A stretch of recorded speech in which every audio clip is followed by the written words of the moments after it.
Everyone, today's video we're going to be doing some spraying. We're just filling the sprayer now with some glyphosate, and we're going to spray off a lay ready to plough for spring barley. So normally I wouldn't worry about spraying it off, but it's a bit of an old pasture and it's quite matted, so we are going to spray it off because I think it'll be better, and just to make sure all the sort of old weed grasses are dead. It should have been ploughed probably last autumn or even last winter, but we sort of left it go an extra year because we had extra fields seeded out, and we didn't really want to plough up another field for barley because it just didn't work out right, and we would have had too much ploughed up and not enough grassland, so we left it an extra year. Right, so we're going to spray it off, and spraying now is a bit of an issue. So normally we got tram lines, but we have no tram lines, so we have just bought one of these.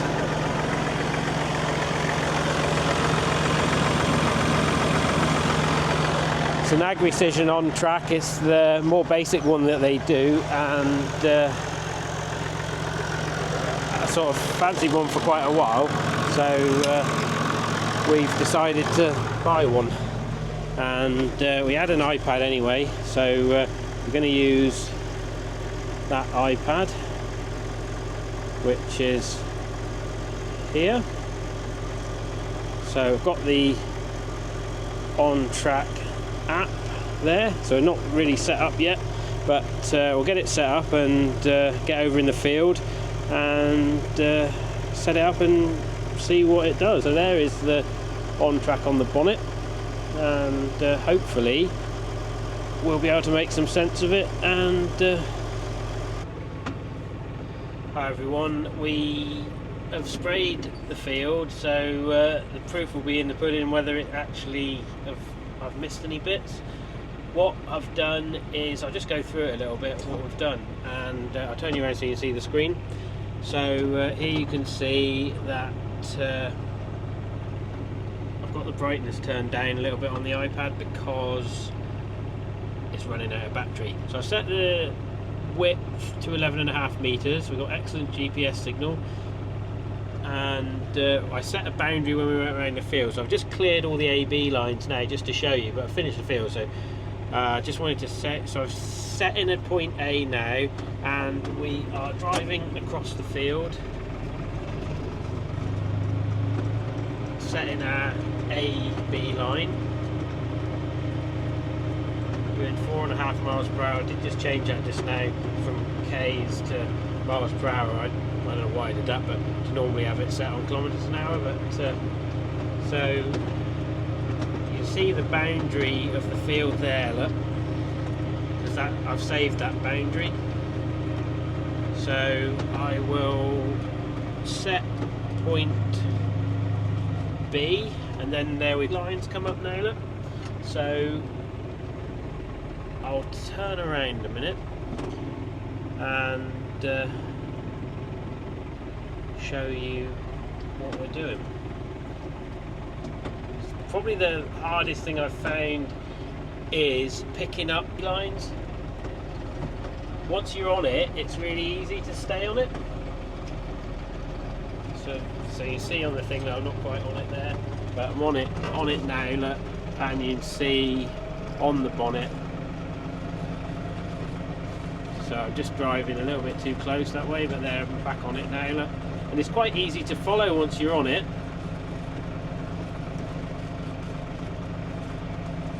So you can sort of see there, look, just flashing a little bit red, that I'm just going a bit to one side, but it's just, like I say, it's really easy to follow.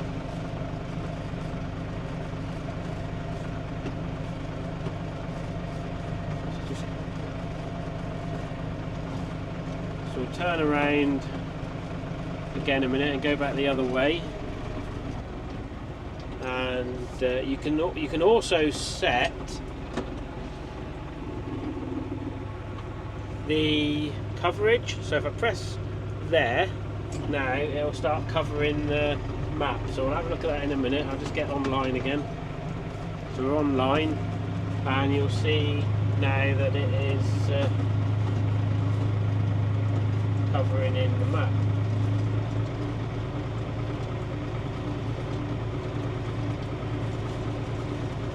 As I say, I'm not actually spraying now, so I'm just sort of demonstrating what it is and what it's doing.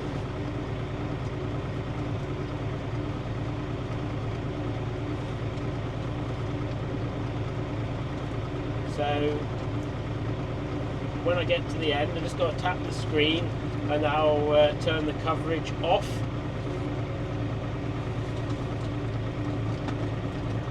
Do that now.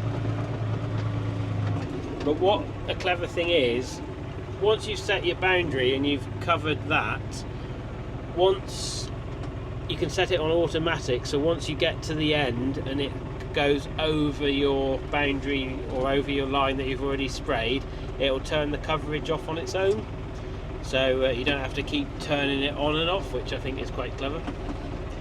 So let's get back on line again. Like I say, I'm just sort of showing you now, just to sort of turn coverage on. Yeah, you see now that I'm on line.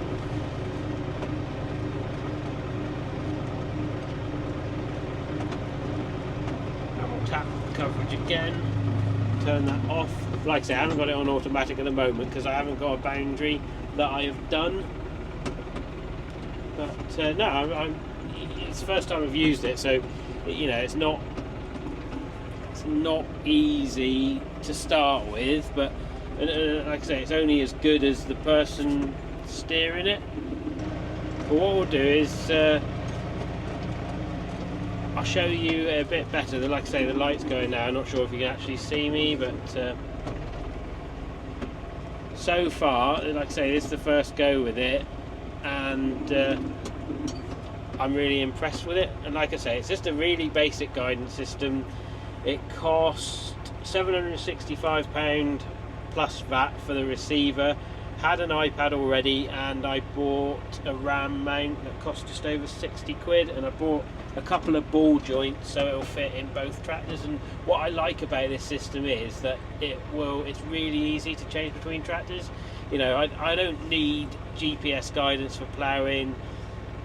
We spray some grassland, so for that it's going to be sort of perfect, because spraying grassland is a nightmare because we can't see where you're going, and it is only 12 meters, but it's really hard to judge. And you know, trying to do the best job we can by not overlapping and applying too much chemical. So you know, just feel that this is a good way of doing that. And like I say, auto steered, I don't really need it. You know, we're drilling with bout markers, and they're set up nicely, and there isn't that much overlap on our corn drilling, and you measure out the tram lines and they're pretty spot on, to be honest. So I just don't see the necessity for that. Yeah, I think it's got some really good uses. I think probably it'd be really nice for mowing, like not to show you where to drive, because obviously you don't need to, because you can see where to drive. But I think well, we'll see when the time comes, but my sort of theory is that I can use it to set up the field. So it's like basically set your boundary, then put AB lines in, and then just sort of like go down some of the AB lines to mark out, so you're like exactly parallel for mowing. And most times I'm not too far out when I mark out by eye, but you know, it's not perfect every time, and you know, and if it means that we can do that, I think that would be good. Yeah, so just things like that really.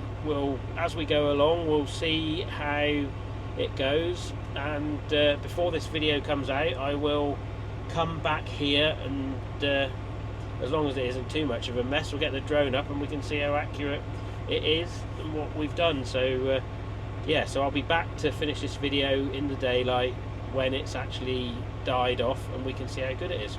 But so far I'm really impressed with it and really pleased with it. Like I say, it takes a bit of getting used to actually drive to the line, or once you drive into the line's the easy part. Once you're on line, it's finding the lines and starting off right. So yes, that's the tricky part, but I guess just get used to that. And yeah, so first impressions so far, really pleased with it, and like I say, we'll finish off on we can see the result. Right, so here's our field that we've sprayed off with the GPS. There's those circles there are feed buckets that we had for the sheep. We didn't move them as much as we should have. Oh dear, what's that? That is patch that I had a feeling I'd done it.